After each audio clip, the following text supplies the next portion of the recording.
எனக்கு ரொம்ப ஒரு 10 வயசு அந்த மாதிரி இருக்கிற போது என்னுடைய அப்பா பகவான் பாபாவினுடைய டிவோட்டியாக தன்னை மாற்றிக்கொண்டார்.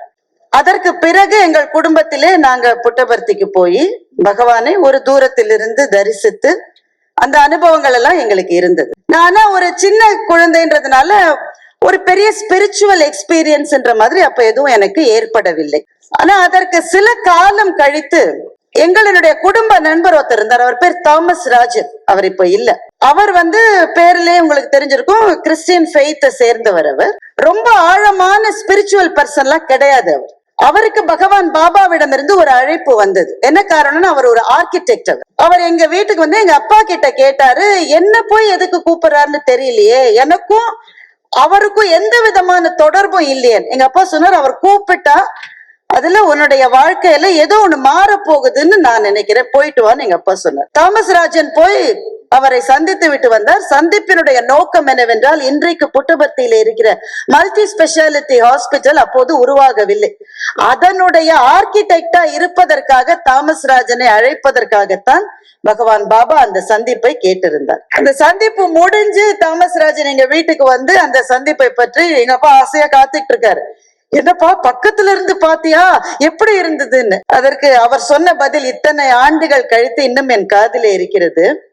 அவர் என்ன பேசினாரு, என்ன சொன்னாரு, எதுவும் எனக்கு தெரியல அங்கிள். என் கண்ணுல இருந்து தண்ணி கொட்டிக்கிட்டே இருந்தது. அது ஒரு அனுபவம் தான் எனக்கு ஞாபகம் இருக்கு. எங்க அப்பா சொன்னாரு, கடவுளை சந்திக்கிற போது சில சமயம் அப்படிப்பட்ட அனுபவங்கள் நமக்கு வரும் என்று எங்க அப்பா சொன்னார்.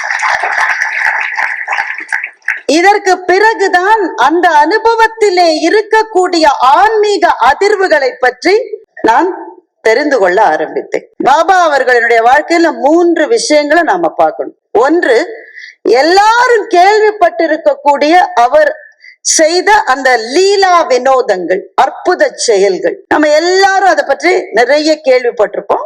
ஒவ்வொருவருக்கும் இருக்கிற பிரத்யேகமான அனுபவம் அது. மற்றவர்கள்ட்ட சொல்ற போது அவங்களுக்கு சந்தேகமா இருக்கும், இப்படி கூட இருக்குமான்னு. ஆனா இது பிரத்யேகமான அனுபவங்கள். எனக்கு தெரிந்து எத்தனையோ நண்பர்கள் ரொம்ப வியாதிகளினால பாதிக்கப்பட்டு இவ்வளவுதான் காலம், இனிமே கிடையாதுன்னு சொல்லப்பட்டவர்கள், அவங்க ஒரே ஒரு மருந்தை போய் பாபாட்ட இருந்து வாங்கிப்பாங்க. என்ன மருந்து தெரியுமா? பாபாவினுடைய விபூதி, சாய்ராமினுடைய அந்த விபூதி ஒன்று. அதை இட்டுட்டு